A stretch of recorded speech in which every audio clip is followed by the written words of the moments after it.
It began with silence. Not the kind of silence that comes after victory cheers fade away, but the kind that creeps into your chest and doesn't let go.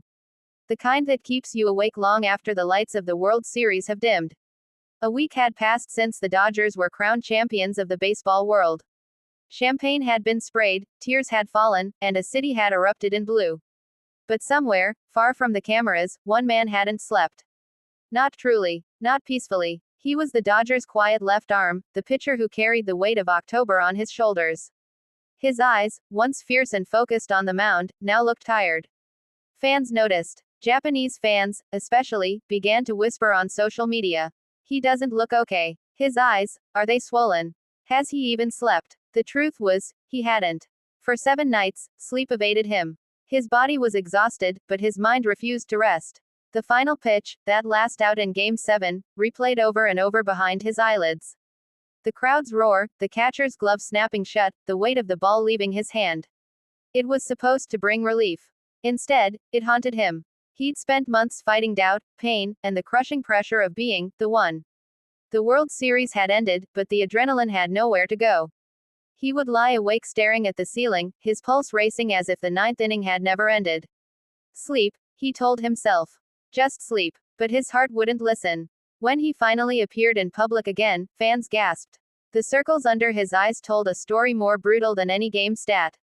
He smiled, but it wasn't the smile of a man who'd conquered the world, it was the fragile grin of someone holding himself together.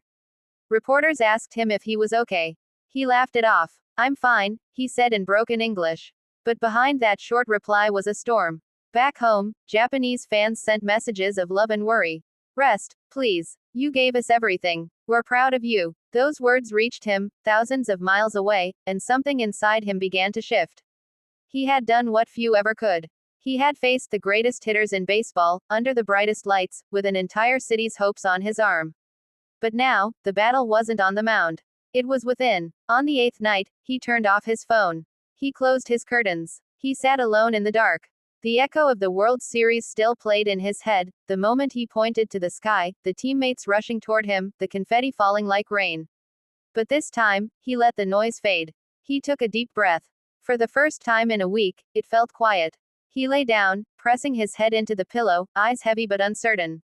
Would his mind finally let go? Would the ghosts of victory leave him be?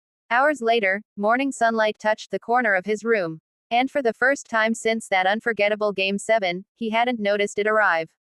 Because he had slept. When he woke, he smiled, a real smile. The kind that comes when your soul finally exhales. He opened his phone and wrote one short message to the world. I finally slept. It wasn't just a statement. It was a confession. A whisper of relief from a man who had given everything, his strength, his health, his peace, for one dream. Baseball fans across Japan and America saw the post and fell silent. It wasn't just about baseball anymore. It was about what greatness costs, the invisible toll behind the highlight reels and victory parades. They saw a man, not a hero. A human being who had carried an entire season on his back and finally allowed himself to rest. And maybe that's what makes champions truly remarkable. Not their ability to throw, to hit, or to win, but their willingness to break, to heal, and to rise again. That night, as Los Angeles slept peacefully under the glow of its newest championship banner, somewhere in a quiet room, the left-handed hero of the Dodgers finally found peace too. No crowds, no lights, no pressure, just the sound of his own breathing, steady, calm, alive. And for the first time in a long, long while, he was free.